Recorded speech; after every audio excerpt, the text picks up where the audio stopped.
कितने किलोवाट का सिस्टम ढूंढ रहे हैं? मैं अराउंड अबाउट 3 किलोवाट का। 3 किलोवाट का क्या क्या चलाना है?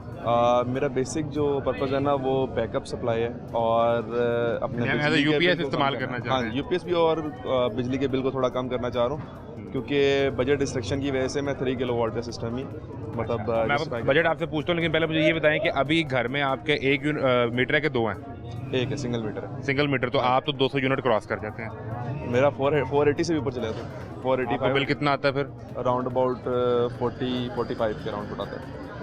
सर ये अब जिसका 40-45 हज़ार महीने का बिल आ रहा है, ये 3 किलोवाट का सिस्टम लगा लें तो ये उस बिल में से कितने पैसे बचा देंगे? ऑलमोस्ट कोई 20 से 25%। उसकी रीज़न ये है कि इनका रात का यूनिट ज़्यादा यूज़ हो रहे हैं, दिन में इनके कम है। ऐसा ही है जी?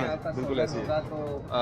आपका ये जो दिन का जो है ना वो आपका कम हो सकता है। अच्छा, आप मुझे बताएं कितने एसी इस्तेमाल कर रहे हैं फिलहाल अभी 1.5 टन का एसी इस्तेमाल कर रहा हूँ जिससे ये बिल आ रहा है? हाँ जी, ये बिल आ रहा है। बस ये होगा कि अगर ये 1.5 टन में दिन के तरफ चलाएंगे, अगर 8-10 प्लेटें ये लगा लेते हैं तो दिन का टाइम इनका फ्री हो जाएगा शाम 6 बजे तक या 5 बजे तक। उसके एक एसी 3 किलोवाट में चला जाएगा सोलर पे। 3.5 का अगर ये लगा लेते हैं तो इनका सोलर वो चलना शुरू हो जाएगा। अब एक लम्हा आपसे एक्सपर्ट ओपिनियन जानने से पहले, आप 3 किलोवाट में कितना बजट देन में रखे हैं?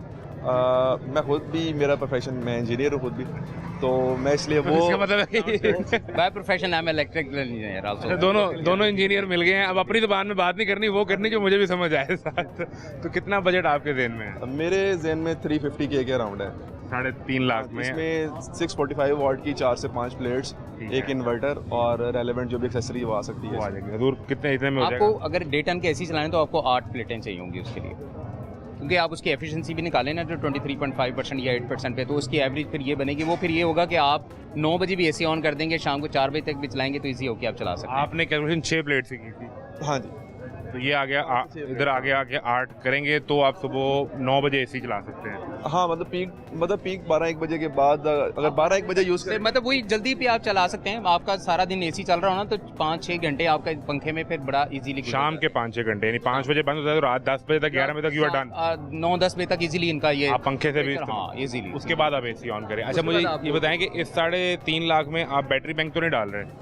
बैटरी में डाल रहा हूँ, लेकिन लेड एसिड एक सिंगल 100 एम्पेयर की जो होती है। ये पॉसिबल है? लेकिन 3 किलोवाट पे वो 24 वोल्ट होता है तो उसमें 2 बैटरियाँ चाहिए होंगी आपको। 12 वोल्ट की 250 वाली ले लूँगा। बस वो आप मैनेज हो जाएगा? हाँ मैनेज हो जाएगा। और ये एसी नहीं चलेगा उस पर, हाँ फैन और लाइट लोड वगैरह चलता है। और वो जो सोलर को चाहिए होता है, अगर धूप कम हो रही है उसको थोड़ी इनपुट चाहिए, आपकी जो बैटरी है वो सपोर्ट देना शुरू हो जाती है। उस वक्त एसी चल रहा है? एसी नहीं चलाएगी बैटरी वो एसी नहीं चलाएगी। जैसे वो एसी के ऊपर बैटरी के ऊपर शिफ्ट होगा वो ट्रिप करवा देगा इसको। एक्चुअली हाइब्रिड जो इन्वर्टर्स है ना वो वापडा और सोलर को मैनेज करके चलते हैं। अगर मैं दिन के टाइम में यूज़ कर रहा हूँ ना तो उसमें वो क्या करेगा कि अगर मेरा एसी मतलब सोलर से कंप्लीट इनपुट नहीं ले रहा तो वो वापडा के साथ शेयर करेगा लोड को। तो वापडा तो फिर भी चलेगा, फिर फायदा। लेकिन एटलीस्ट उतना तो यूज़ नहीं होगा ना जितना मतलब अगर कंप्लीटली वापडा यूज़ करूँ। बैकअप जो है ना वो आपकी बैटरी दे रही होती है उसको। जी। उसमें वापडा वो शो कर रहा होता है 1 एम्पेयर समथिंग लाइक दैट, वो इतने एम्पेयर होते हैं, वो यूज़ नहीं होगा। अगर ये लेड एसिड बैटरी लगाएंगे तो फिर इनका एसी दिन में चलता है? एसी नहीं चलेगा, लेकिन बैटरी को इन्वर्टर को सपोर्ट तो मिल जाएगी ना। हाइब्रिड इन्वर्टर है, उसको 2 सोर्स चाहिए होते हैं, या वापडा सोलर या सोलर और बैटरी।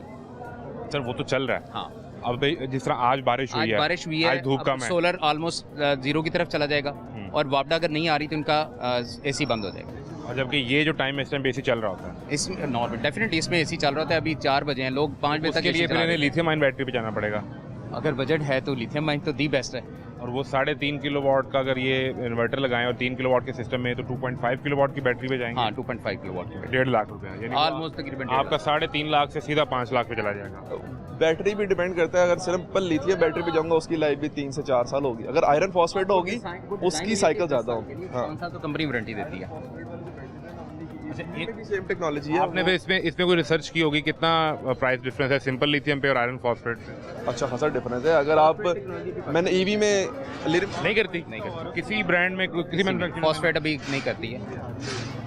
ईवी के अंदर बैटरीज में लिथियम आयरन फॉस्फेट में है और उसका 60-70 हज़ार का फर्क है। इस बाइक का सेम मॉडल हो, यानी अगर आप ईवी बाइक लेते हैं जिसमें सिंपल लिथियम है और जिसमें आयरन फॉस्फेट है, 60-70 हज़ार का फर्क है। फिर आप वो बैटरी निकाल के लगाएंगे? वो बैटरी से छोटी होती हैं, ये 5 किलोवाट की मतलब यानी वो अभी तो पॉसिबिलिटी में नहीं है ना सर, वो अभी नहीं लगता। अभी नहीं तो जो सिंपल लिथियम लगाएंगे जो 1.5 लाख रुपए की आप कह रहे हैं उसकी लाइफ कितनी होती है?